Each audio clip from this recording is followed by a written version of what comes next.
안녕하세요. 오늘의 사연입니다. 구독과 좋아요 한 번씩 부탁드릴게요. 바로 사연 시작하겠습니다. 제 이름은 강은지입니다. 아울렛에서 고객 상담으로 근무하고 있습니다. 30살을 눈앞에 뒀을 때 저는 초조했어요. 주위 친구들은 하나둘씩 차례차례 결혼했어요. 일도 재밌고 친구들도 많고 하루하루 알차게 보내고 있지만 친구들의 청첩장을 받을 때마다 진심으로 축하해주지 못하는 저 자신이 느껴졌어요. 그래서 용기를 내서 결혼정보업체에 가입했습니다. 거기서 만난 사람이 지금의 남편인 조두혁입니다. 다른 지역에서 백화점에서 근무하고 있어요. 훈훈한 인상과 부드러운 말투를 가진 사람이라는 게 남편의 첫인상이었어요. 역시 서비스업에 종사하고 있는 사람이구나 라는 생각이 들었습니다. 근무하는 곳은 다르지만 일이 비슷하기도 해서 초면부터 대화가 잘 됐어요. 그래서 처음 만난 날부터 이 사람과 결혼을 하겠구나 하는 생각을 했던 게 아직도 기억이 납니다. 남편도 저와 같은 마음이었던 것 같고 순조롭게 결혼을 전제로 사귀게 되었어요. 교제가 시작되고 만날 때마다 남편을 점점 더 사랑하게 되었습니다. 이야기나 가치관이 너무 잘 맞았고 무엇보다 함께 있으면 마음이 편했어요. 제가 안 좋은 일이 있어서 기분이 짜증나 있어도 남편은 항상 상냥하게 대해줬습니다. 사귀는 동안 가끔 다투기는 했지만 심한 싸움으로 번진 적은 한 번도 없었어요. 그리고 1년이 지났을 무렵에 청혼을 받았습니다. 은지야, 너를 만나서 하루하루가 행복해. 행복한 나날들을 계속 함께하고 싶어. 나와 결혼해줄래? 야경이 보이는 근사한 레스토랑에서 다이아몬드 반지와 큰 꽃다발을 건네받았습니다. 저는 이날이 일생일대의 가장 행복한 날이었어요. 물론 제 대답은 예스였습니다. 저는 남편이 말했던 행복한 날들을 상상하는 것만으로도 설레었어요. 내일이라도 우리 부모님을 만났으면 좋겠어. 남편은 계속 말했어요. 생각보다 서두르는 모습에 웃었지만 다음날 서로 쉬는 날이라서 인사하러 가게 되었어요. 하지만 거기서 저는 생각지도 못한 일을 겪습니다. 남편이 저를 데리러 와줬어요. 저는 일찍 일어나서 정신없이 준비했기 때문에 시댁에 도착할 땐 이미 피곤해졌습니다. 남편에게 시어머니의 직업이 예절 강사라고 들어서 하나하나 신경 써서 준비했거든요.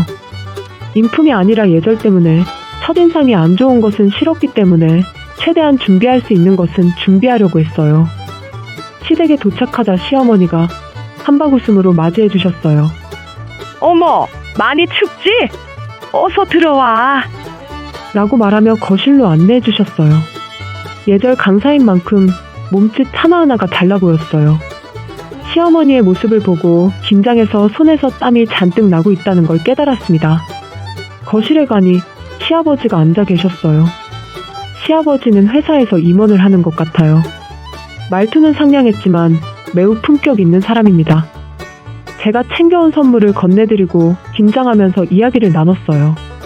매우 편안한 분위기여서 안심했는데 신경이 쓰인 것이 있었습니다. 시어머니는 남편을 우리 혁이 라고 부르고 남편은 시어머니를 엄마, 라고 부르는 것입니다. 나쁜 건 아닌데 놀랐어요. 말끝마다 우리 혁이라고 하는 건 조금 징글징글했어요.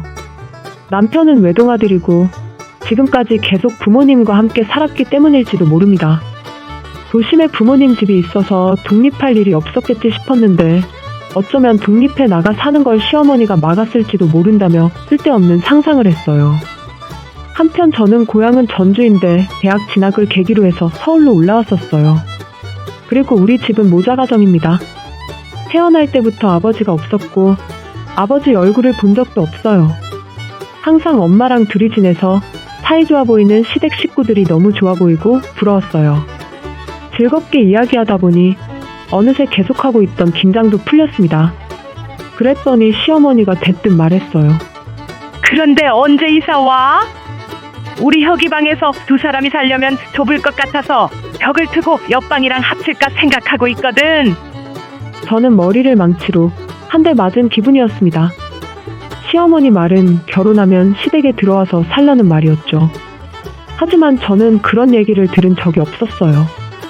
딱히 이런 대화를 나눈 적은 없었지만 당연히 둘이서 신혼집을 구해서 살 줄 알았어요. 어쩔 줄 몰라서 남편 얼굴을 봤습니다. 그랬더니 남편이 싱글벙글 웃으면서 이야기했어요. 은지가 일하면서 이사 준비해야 해서 시간이 좀 필요하지 않을까요? 엄마도 서두르지 말고 천천히 준비해요. 라고 말했어요. 남편은 당연히 시댁에서 살 거라고 생각했나 봐요. 글쎄요, 저한테 시간을 좀 주셨으면 좋겠어요. 저는 이 상황에서 그저 살짝 미소 지으며 이렇게 대답할 수밖에 없었어요. 그랬더니 시아버지가 말했습니다. 정말 여기서 같이 살아도 되는 거야? 우리 때문에 그러지 말고 편하게 생각해도 돼. 고민할 시간을 달라고 할까 망설였지만 여기서 그런 말을 해서 첫인상을 망치고 싶지 않았어요. 제 생각해주셔서 감사합니다. 억지로 그러는 거 아니에요. 앞으로 잘 부탁드립니다. 좋은 분위기로 인사를 마치고 시댁을 나와 남편이 집으로 데려다 줬습니다. 차 안에서 남편과 이야기를 해봤어요. 부모님 집에서 살 거라니? 그런 말은 듣지 못해서 너무 놀랐어. 응? 내가 말하지 않았나? 우리 엄마 아빠 모두 좋으신 분들이니까 걱정하지 않아도 돼. 지금 자기가 일하는 곳이랑 가까워지니까 출퇴근도 편해질 거야. 아무렇지 않게 웃으며 말했어요. 동거할 줄은 꿈에도 몰랐기 때문에 무척 당황했지만 남편 말대로 시부모님은 좋으신 분들 같았어요. 저는 직업상 나이 든 여성들을 상대하는 경우가 많았어요. 오랜 경험을 통해 잘 대하는 방법은 충분히 알고 있었기 때문에 어떻게든 되겠지라고 생각하고 그때는 가벼운 마음으로 넘겼습니다. 그리고 결혼식 날짜가 잡히면서 혼인신고와 함께 이사 준비를 시작했습니다. 그동안 남편은 여러 번 도와주러 왔어요. 남편과 쉬는 날이 같을 때는 시댁에 방문했습니다. 제가 방문하면 시어머니가 항상 진수성찬을 준비해 주셔서 즐겁게 식사를 하고 저는 집에 돌아갔어요. 다소 신경 쓰이는 것들이 있지만 크게 스트레스 받지 않고 지낼 수 있을 것 같아 함께 사는 것도 괜찮겠다 싶었어요. 그리고 한 달 정도 지난 후 동거가 시작되었습니다. 이사 당일에는 시아버지가 단골이라는 오리고기집으로 식사하러 갔어요. 가격대가 좀 있고 접대할 때 많이 이용하는 곳인 것 같은데 지금까지 먹어본 것 중 가장 맛있는 오리고기였습니다. 행복하게 먹는 저를 보고 시부모님과 남편은 미소 짓고 있었어요. 다음 날도 저는 이사 정리가 아직 남아있어서 하루 더 연차를 사용했어요. 조금 늦게 일어나니 부엌에는 시어머니가 만든 아침 식사가 준비되어 있었습니다. 남편도 시아버지도 출근 준비를 하고 있었고 정장을 입고 있었어요. 시어머니는 언제 일어나셨는지 모르겠지만 화장도 완벽하게 하고 계셨어요.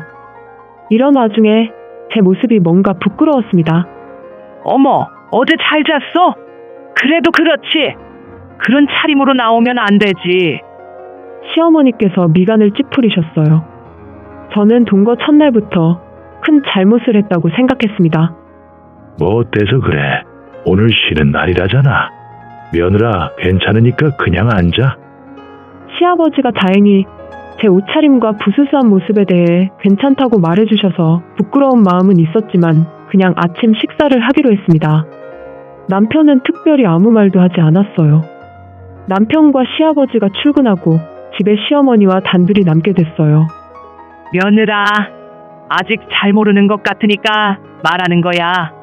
이제는 우리 혁이의 아내가 된 거잖아. 그러니까 혼자 살 때랑은 다르게 행동해야지. 생각보다 빨리 시어머니의 설교를 듣게 되었어요. 시어머니는 언성을 높이지는 않았지만 매우 무서운 얼굴을 하고 있었습니다. 죄송합니다. 금방 갈아입고 올게요. 급하게 잠옷을 갈아입고 머리를 단정하게 하고 시어머니 앞에 갔습니다. 아직 민낯이잖아. 제일 중요한 걸 빼먹고 지금 다 했다고 나온 거야? 시어머니가 제 얼굴을 가리키며 말씀하셔서 서둘러 화장을 했습니다. 그리고 집안일도 족집게 과외하듯 하나부터 열까지 배웠습니다. 아침에 일어난 일이 있어서 그런지 시어머니 얼굴은 잔뜩 굳어 있었어요. 돌아올 때까지 해야 할 집안일 숙제를 내주시고는 시어머니는 외출하셨습니다. 시어머니의 신뢰를 되찾기 위해 전력으로 시키신 집안일을 했어요. 그리고 저녁에 시어머니가 돌아오셔서 제 집안일을 하나하나 점검하기 시작했어요. 다 했다면서 보니까 50%는 했다고 말하기 뭐한데? 이왕 할 거면 제대로 해야지. 대충 해도 되겠지 생각했다는 게 제일 못마땅해. 라며 혀를 차셨습니다. 저는 어쨌든 부족한 점에 대해 사과를 했어요. 저녁 식사 준비도 한번 해보라고 했지만 시어머니의 마음에는 영 못마땅하셨는지 요리하는 도중에 다른 메뉴로 변경되어 버렸습니다. 시아버지는 퇴근 후 엉망진창으로 지쳐있는 저를 보고 말했어요. 다들 처음부터 완벽하게 잘할 수가 없어. 누구나 실수하는 거지. 아내도 처음에는 잘 못했어. 첫 김장하던 날 에피소드를 말하면 책의 한 권이야. 이 말을 옆에서 들은 시어머니가 시아버지를 노려보며 발끈하셨어요. 당신 지금 뭐라는 거야? 이런 건 처음이 가장 중요한 거 몰라? 나는 처음에 실수 한두 개밖에 안 했지 이렇게 심하진 않았어. 그리고 앞으로 김치 먹기 싫어. 왜 김장했던 이야기를 꺼내려고 해? 가만히 있으면 중간이라도 할 텐데 당신은 끼지 말고 빠져. 괜히 입 놀렸다가 잔소리만 듣네. 시아버지는 멋쩍은 듯 웃었습니다. 이 집에서는 평범하게 있는 일인 것 같아요. 그 후 남편이 돌아와 모두 함께 밥을 먹고 뒷정리를 마치고 샤워하고 나왔을 무렵에는 이미 늦은 밤이었습니다.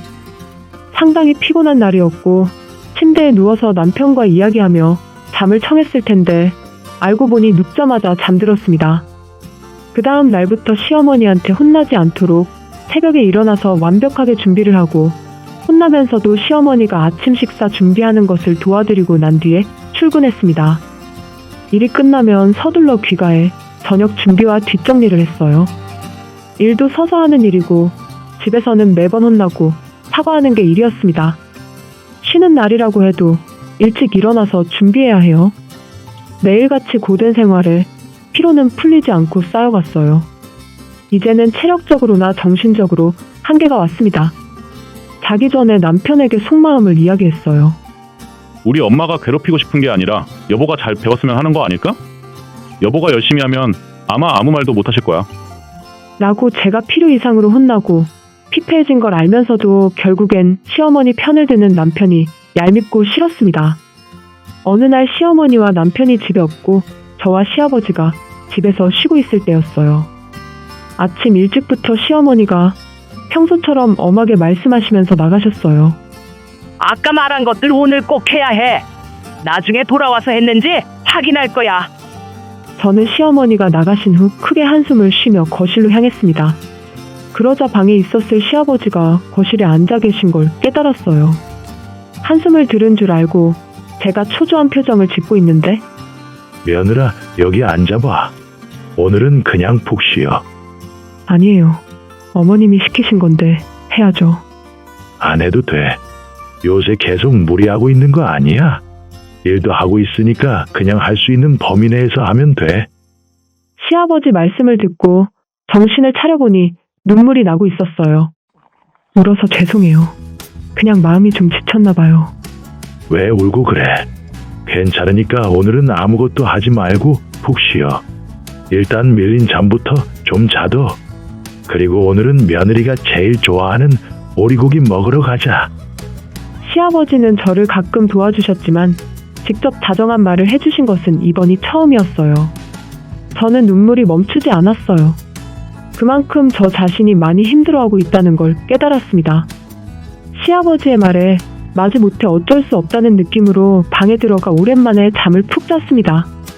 그리고 눈을 떴을 때는 이미 해가 지고 있었어요. 거실에 나가니 시어머니가 막 들어오신 것 같았습니다. 제 얼굴을 보자마자 너 해라고 한 거 아무것도 안 했네. 라며 잔소리를 하려고 하셨는데 안방에서 시아버지가 나오셨어요. 오늘 내가 아무것도 하지 말라고 했어. 아침부터 어떨 땐 밤늦게까지 일하는데 지금 눈 밑에 다크서클 내려온 것 좀 봐. 저게 지금 사람 몰골이야. 아무리 집안일도 중요하지만 잠은 충분히 잘 수 있게 해줘야지. 오늘은 오리고기집에 예약해놨으니까 저녁 준비도 할 필요 없어. 시어머니는 말이 끝나자 무슨 말을 하려는 듯 했는데 이내 얼굴만 붉어지더니 아무 말도 하지 않았습니다. 아마도 말로는 시아버지를 이길 수 없다고 생각한 것 같아요. 그냥 남편이 돌아오기를 기다렸다가 오리고기를 먹으러 갔어요. 이날 이후부터 시어머니가 저에게 무슨 말을 하려고 하면 시아버지가 감싸주기 시작했습니다. 시아버지가 말을 하면 시어머니는 더 아무 말도 하지 않았어요. 시아버지의 말씀은 늘 논리적이고 상식적이었거든요. 일부러 시아버지가 없는 곳에서 시어머니가 저에게 말하기도 했지만 저도 마음의 여유가 생겼는지 한 귀로 듣고 한 귀로 흘려보내는 기술도 나름 생겼습니다. 시어머니가 지적하는 포인트도 알게 되었기 때문에 무리하지 않는 선에서 집안일을 할 센스가 생겼어요. 시아버지와 쉬는 날에 아무것도 하지 않을 때는 함께 밖에서 점심을 먹기도 하고 퇴근 후에 둘이서 술도 한잔하러 가기도 했습니다. 저는 시아버지를 진짜 친아버지처럼 사랑했어요. 그러던 어느 날 자기 전에 남편이 의미 모를 말을 했습니다. 여보, 엄마한테 좀 더 잘해줘. 남편은 도대체 언제까지 시어머니 편을 들까요? 저는 결코 시어머니한테 대들거나 나쁘게 한 게 없었어요. 그러다 결혼식을 올리고 3개월 정도 지난 어느 날 시아버지가 돌아가셨습니다. 병이 있었던 건 아니었고 회사에서 갑자기 쓰러져 그대로 돌아가신 겁니다. 저는 이 소식을 듣고 일하는 중인데도 눈물이 멈추지 않았어요. 시어머니와 남편과 함께 장례식을 준비했습니다. 시아버지가 없어져서 그런지 시어머니는 동거초처럼 저에게 엄한 말투로 말씀하셨어요. 그리고 대부분의 준비는 제가 한 것 같아요. 다시 예전처럼 잠이 부족해져 갔습니다. 앞으로 셋이서 살 생각을 하니 가슴이 답답했어요. 며느리만 그렇게 신경 쓰더니 벌 받았구만. 시어머니가 혼잣말로 말하는 걸 우연히 들었을 때 무척 화가 났습니다. 하지만 지금은 시아버지를 무사히 보내드리는 것에 집중하려고 문제 삼지 않았어요. 장례식 입관식 때 관에 꽃을 넣기로 했어요. 제 제안으로 장례식에 참석해준 사람들이 써준 쪽지들도 함께 넣었습니다. 생각보다 많은 분이 글을 써주셔서 시아버지가 많은 사람의 배움 속에 먼 길을 떠나시는구나 생각이 들었어요. 관에 꽃을 넣고 있는 것을 보고 있을 때 꽃의 무게로 빨간색 쪽지 뒷면에 뭔가 쓰여 있는 것이 보였습니다. 분명 조금 전까지는 빨간색 쪽지는 없었던 것 같은데 말이죠. 저는 쪽지를 집어 슬쩍 읽어봤습니다. 당신이 가장 좋아하는 며느리가 곧 그리로 갈 거야. 은지도 갈 거니까 기다리세요. 분명 시어머니와 남편의 글씨체였어요. 이게 뭐지? 도대체 무슨 소리야? 제가 무심코 혼잣말을 하자 쉿. 엄숙하게 있어야지. 그런 큰 소리를 내면 안 돼. 시어머니가 작게 저에게 말했습니다. 계속 이 사람들과 함께 있으면 뭔 일을 당할지도 몰라요. 저는 등에 식은땀이 나고 오싹했습니다. 창백한 얼굴을 하고 있는 저를 보고 남편과 시어머니의 입꼬리가 올라가는 걸 느꼈습니다. 저는 즉시 그 자리에서 뛰쳐나와 도망쳤습니다. 장례식장을 나와 어쩔 줄 몰라 두리번거리고 있는데 장례식에 함께 있던 어머니가 쫓아오셔서 어머니가 계시는 호텔로 갔습니다. 계속 숨을 헐떡이고 눈물을 멈추지 못하는 저를 어머니가 계속 위로해 주셨어요.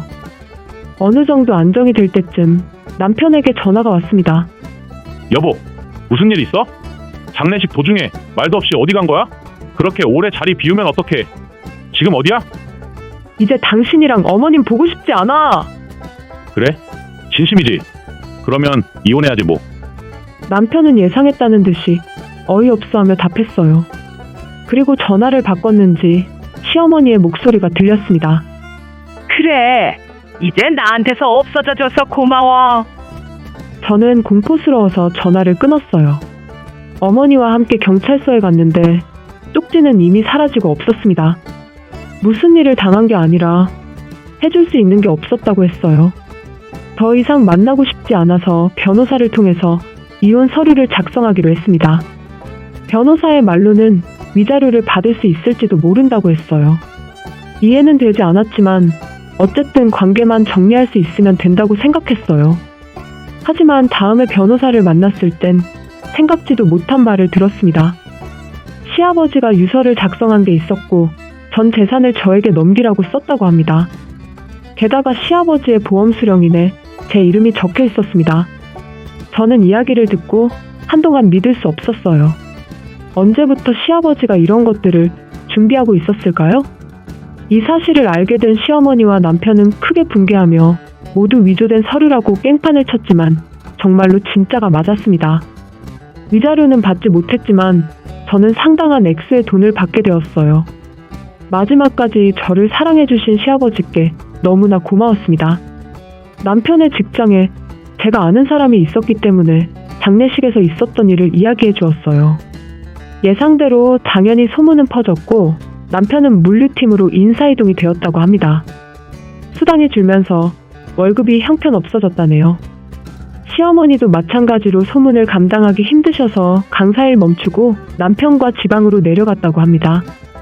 둘이 원하는 대로 함께 사이좋게 살 수 있어서 둘한테는 좋은 일이겠죠? 무사히 이혼이 성립된 후에 변호사님께 충격적인 진실을 들었어요. 남편은 결혼정보업체에 시어머니와 함께 등록하러 갔었고 시어머니가 사진들을 훑어보고 저를 선택했다고 합니다. 데이트 계획도 입고 갈 복장도 모두 시어머니가 시키는 대로 했다고 해요. 프러포즈 내용까지도 모두 시어머니가 알려줬다는 걸 듣고 온몸에 소름이 돋았어요. 남편은 저와 결혼하고 싶었던 게 아니라 시어머니를 즐겁게 해드리고 싶었던 것 같아요. 정말 아이가 없을 때 이혼한 게 신의 한 수라고 생각하고 있어요. 마음의 안정도 슬슬 찾아가며 요즘은 친구가 청첩장을 주면 진심으로 축하해주고 있습니다. 저에게도 천천히 좋은 사람이 나타나면 좋겠네요. 시청해주셔서 감사합니다. 그럼 다음 영상에서 다시 뵙겠습니다.